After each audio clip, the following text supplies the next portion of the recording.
a hobby. It is an art form, a stress reliever, and it's a way to connect with others around you.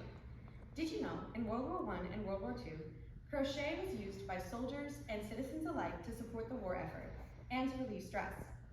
Crochet is an easy and rewarding hobby that allows individuals to create handmade items while enjoying the mental and physical health benefits that it provides.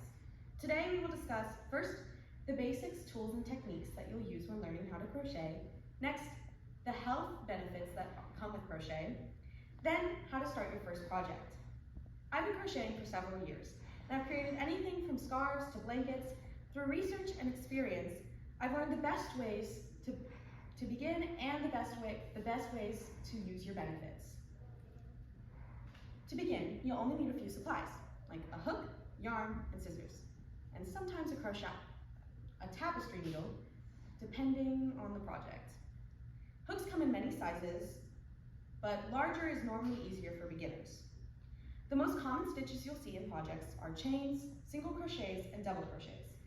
They form the foundation of most crochet projects and are quickly learned to practice. Now, before the speech began, you were given a baggie. I'd like you to take out the yarn.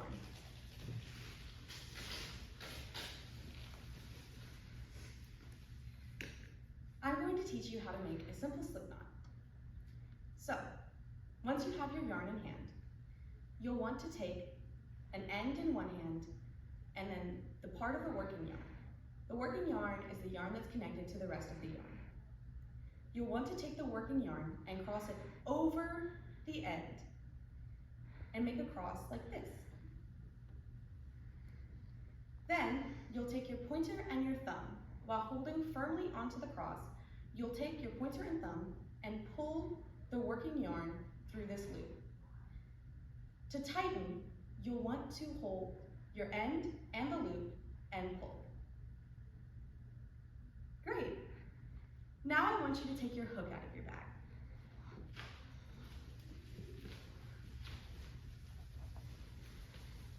You'll want to insert your hook into the loop. Please. You can pick it up, it's okay. Then, to begin a chain, you'll want to wrap the yarn around once. Then you'll take the hook end of your hook, grab the yarn, and pull it through the loop you just made. Great, let's do it one more time.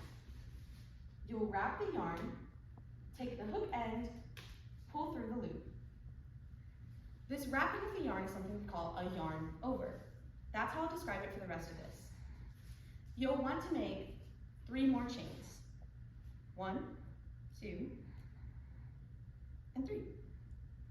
Now that we have a foundation chain, we'll want to make a single crochet. To begin your single crochets, you'll want to look at your chain. Each chain has a V form. You'll take your hook and insert into the second V form you see that's away from your hook. Now, you'll yarn over once, pull through 1 loop, and then you'll yarn over twice. No, you'll yarn over once and then pull through the next 2 loops. Let's do it one more time. Insert your hook into the next chain, yarn over once, pull through 1, yarn over once, pull through 2. Now let's crochet until the end of the chain.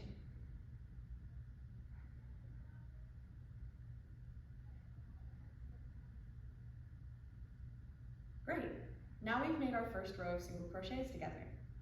Now you'll chain once and turn your work to where it's on the left side of your hook. With this, you can continue to crochet your single crochets along with those V's. Except the only difference is you'll insert into 2 V's, not just 1. Using this, you can make many projects that you can find online. Great.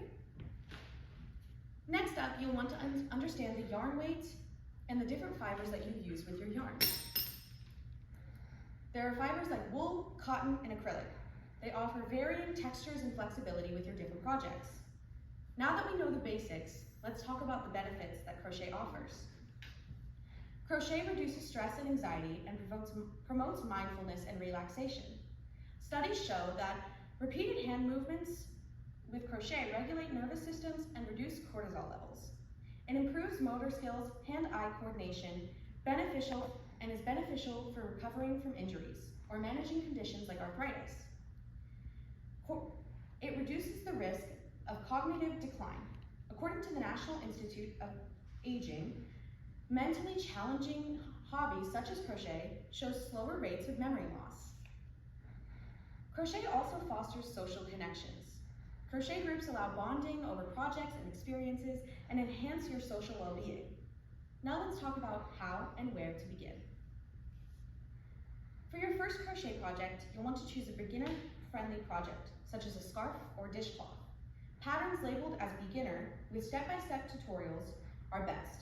You can find these on YouTube or Looks, Ravelry, and Craft Yarn Council. They have excellent visual aids and for new learners.